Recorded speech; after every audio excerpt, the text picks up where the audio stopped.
Hello and welcome back to read F ed synopsis IAS. My name is Krishna. चलते हैं अपने सबसे unique course की तरफ जो आपका सबसे ज़्यादा टाइम बचाएगा और सबसे ज़्यादा टेंशन आपकी बचाएगा। That is mains answer building instead of mains answer writing. हम आंसर राइटिंग नहीं करेंगे।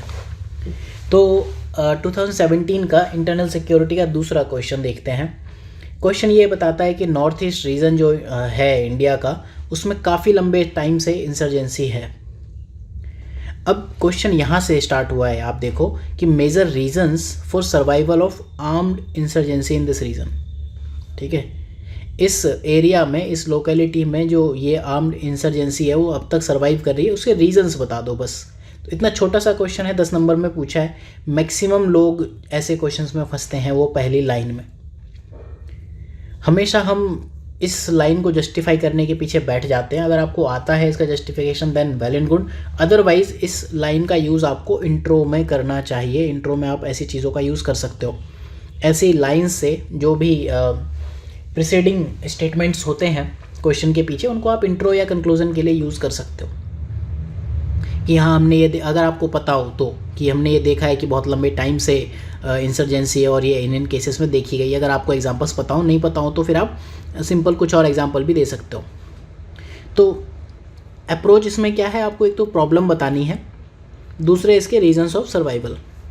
तो ऐसे क्वेश्चन में बाकी लोग जो समझ भी रहे होंगे, जो अच्छे आंसर राइटिंग की प्रैक्टिस करके जाते हैं, जिन्हें आंसर राइटिंग की समझ है, तो वो लोग डेफिनेटली ये अप्रोच तो जानते हैं, इतना मैंने बता दिया। लेकिन इसमें आप एड ऑन ये कर सकते हो कि मेजर रीजंस ऑफ सर्वाइवल है ना, इसके अलावा कुछ एक पार्ट ऐसे क्वेश्चंस में आपको 2 पेज मिलेंगे।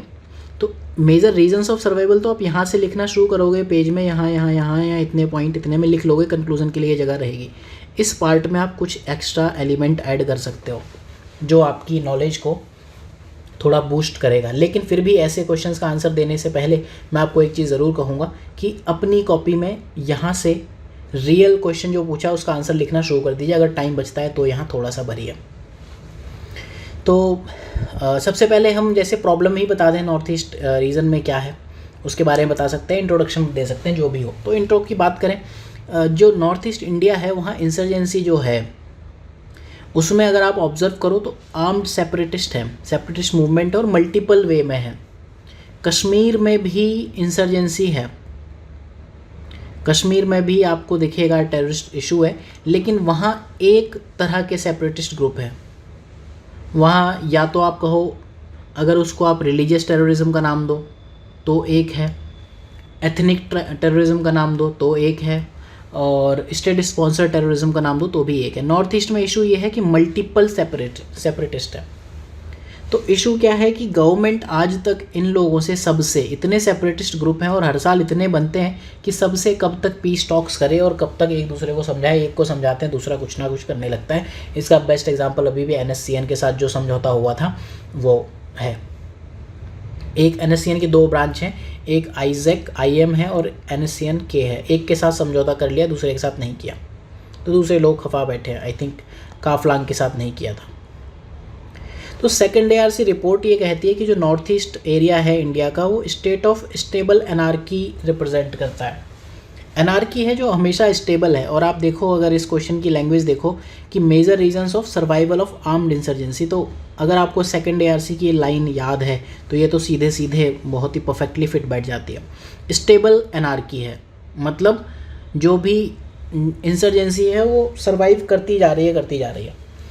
ऐसी एनार्की है जहाँ रूल ऑफ लॉ या बाकी गवर्नेंस के जो इंस्टीट्यूशंस हैं वो डायरेक्टली सबवर्ट हो जाते हैं, फेल हो जाते हैं, या तो डायरेक्टली या फिर कोल्यूसिव एग्रीमेंट, मतलब 2 लोगों ने, पॉलिटिकल पार्टीज़ ने किसी आर्म्ड सेपरेटिस्ट ग्रुप के साथ नेक्सस कर लिया, या फिर नेक्सस करने वाले ग्रुप में दूसरी कंट्री आ गई, या फिर 2 आर्म्ड सेपरेटिस्ट ग्रुप आ गए। तो इस तरह से किया जा सकता है। तो सेकेंड ARC ने ये रिपोर्ट दी है, आपको ये चीज़ें याद करनी चाहिए। सेकेंड ARC की रिपोर्ट पर जो भी इंपॉर्टेंट पॉइंट्स होते हैं वो हम लेक्चर नोट्स में ऐड कर ही देते हैं। आपको मेंस क्लासरूम में भी दिखेगा, मेंस 300 में भी दिखेगा। फिर दूसरी चीज़ है, सोशियो ऑप्शनल में हम एक चीज़ पढ़ते हैं, फीलिंग ऑफ एलिनेशन। एनोमी आपने पढ़ा होगा। तो एनोमी हुआ, alienation, GS point of view से लगभग सिमिलर चीज़ें हैं। इंडिया और नॉर्थ ईस्ट के बीच में रेशियल डिफरेंसेस काफ़ी ज़्यादा हैं। जो जोग्राफिकल लिंक हैं वो थोड़े से वीक हैं और उस सब की वजह से एक फीलिंग ऑफ एलिनेशन आती है। अगर आप इंडिया का मैप देखो तो यहाँ पर जैसे उत्तराखंड ख़त्म होता है, ये नेपाल है, ये भूटान, तो नॉर्थ ईस्ट कुछ ऐसे है, इस तरह से बना हुआ है। और ये जो चिकन नेक है ना यहाँ पर, तो एक तो हम जोग्राफिकली इनसे कनेक्टेड नहीं है। यहाँ अगर आपको जाना है तो ये बांग्लादेश के थ्रू जाना पड़ेगा, वो इतना ईजी है नहीं। और दूसरी चीज़, रेशियल डिफरेंसेस ने फीलिंग ऑफ एलिनेशन पैदा कर दी है वहाँ उस एरिया में। अगर आप एनोमी कॉन्सेप्ट को एक्सप्लेन करना चाहो तो इसकी अगर आप डेफिनेशन चाहो तो anomie means greater emphasis on ends rather than means. Ends पर ज़्यादा बड़ा एम्फेसिस होता है ना कि मीन्स पर। उसकी वजह से क्या होता है, एक स्ट्रेस आता है जिसकी वजह से रेगुलेटरी स्ट्रक्चर का ब्रेक डाउन होता है। तो आप एनोमी को यहाँ डायरेक्टली एक्सप्लेन नहीं कर सकते, बट एलिनेशन को एक्सप्लेन कर सकते हो। ठीक है, तो अगला पॉइंट देखते हैं। हाँ, तो फीलिंग ऑफ एलिनेशन आई, इसकी वजह से बाद में political culture of violent separatism धीरे धीरे डेवलप होने लगा। इसके बाद आप देखोगे कि सेसेशनिस्ट वायलेंट मूवमेंट स्टार्ट हुए, लेकिन ऑफ लेट अगर आप देखोगे तो ये जो डिमांड है ये ऑटोनॉमी और एथनिक रीऑर्गेनाइजेशन ऑफ स्टेट के ऊपर जा रही है। तो जो नॉर्थ ईस्ट में ये पूरा इशू चल रहा है, इंडिया एक स्टेट रीऑर्गेनाइजेशन 1956 में या उसके बाद देख चुका है, वो था लिंग्विस्टिक रीऑर्गेनाइजेशन ऑफ स्टेट्स।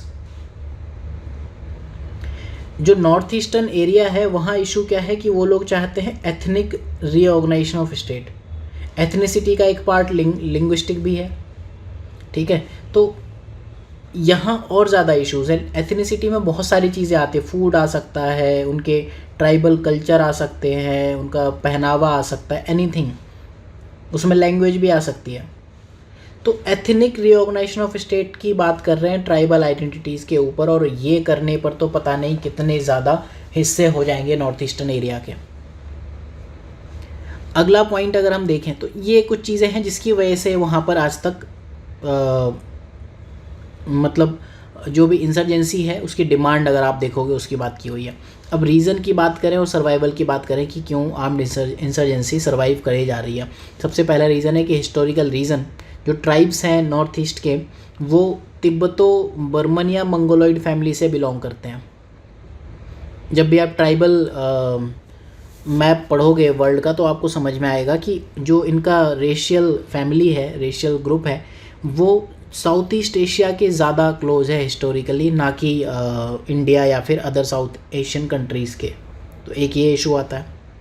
दूसरी चीज़, ट्राइबल और एथनिक डिवीज़न इनके इतने ज़्यादा हैं, ठीक है, कि आप डिस्ट्रिक्ट के अंदर भी लोग ऑटोनोमस डिस्ट्रिक्ट भी चाहते हैं।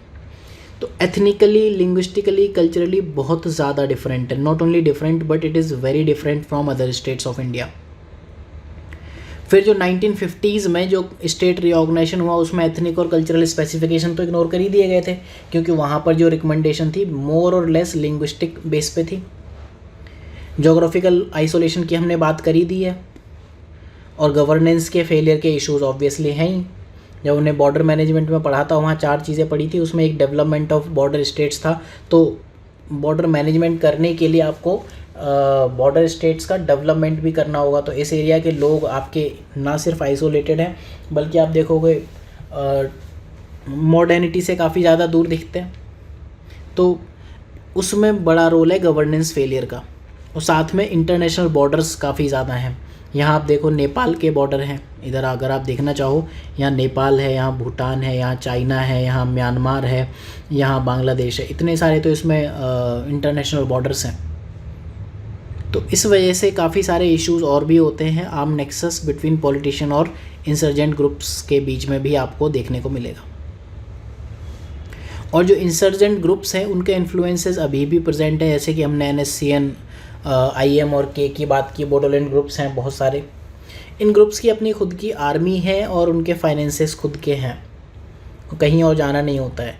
और जो भी मेजर ट्राइबल कम्युनिटीज़ हैं जिसमें नागा, कुकी, मैती इनके नाम ज़्यादा आते हैं, तो उनकी डिमांड्स इग्नोर कर दी गई। गवर्नमेंट ने काफ़ी सारे ट्राइबल जो भी इस तरह के ऑर्गेनाइजेशंस हैं, इंसर्जेंट ग्रुप्स हैं, उनके साथ पीस एग्रीमेंट साइन नहीं कर पाए हैं। एक के साथ करते हैं, दूसरा राइज कर जाता है। साथ में यहाँ दूसरे इश्यूज़ हैं AFSPA, इसका यूज़ काफ़ी ज़्यादा किया जाता है, तो उसकी वजह से लोग सिक्योरिटी फोर्सेस को जल्दी से ट्रस्ट नहीं कर पाते हैं, वहाँ के जो लोकल लोग हैं। अपार्ट फ्रॉम दैट, जैसे कि हमने बात की, डेवलपमेंट, इंफ्रास्ट्रक्चर, ये सब चीज़ें काफ़ी ज़्यादा मिसिंग है नॉर्थ ईस्ट इंडिया में। और आउटसाइडर्स भी वहाँ चले आ रहे हैं जो वहाँ की डेमोग्राफी को चैलेंज करते हैं। इसमें आप देखोगे रिफ्यूज़ी क्राइसिस है, ठीक है, बाहर के लोग आके यहाँ की पूरी डेमोग्राफी चेंज करते जा रहे हैं। ये सारे इश्यूज आपको लगातार दिखेंगे। तो ये सारे इश्यूज़ हैं जिसकी वजह से वहाँ पर नॉर्थ ईस्टर्न रीजन में इंसर्जेंसी आज भी कंटिन्यू कर गई है। इस क्वेश्चन में मैंने कंक्लूज़न ऐड नहीं किया है। अगर आपको कंक्लूज़न ऐड करना है तो आप अपनी विश और अपनी श्रद्धा के अकॉर्डिंग ऐड कर सकते हो। अगले लेक्चर में हम बात करेंगे मॉब वायलेंस की। 2017 का ही इंटरनल सिक्योरिटी का बहुत ही इंटरेस्टिंग सा क्वेश्चन है। तो मिलते हैं अगले लेक्चर में, तब तक के लिए ध्यान रखिए, पढ़ते रहिए।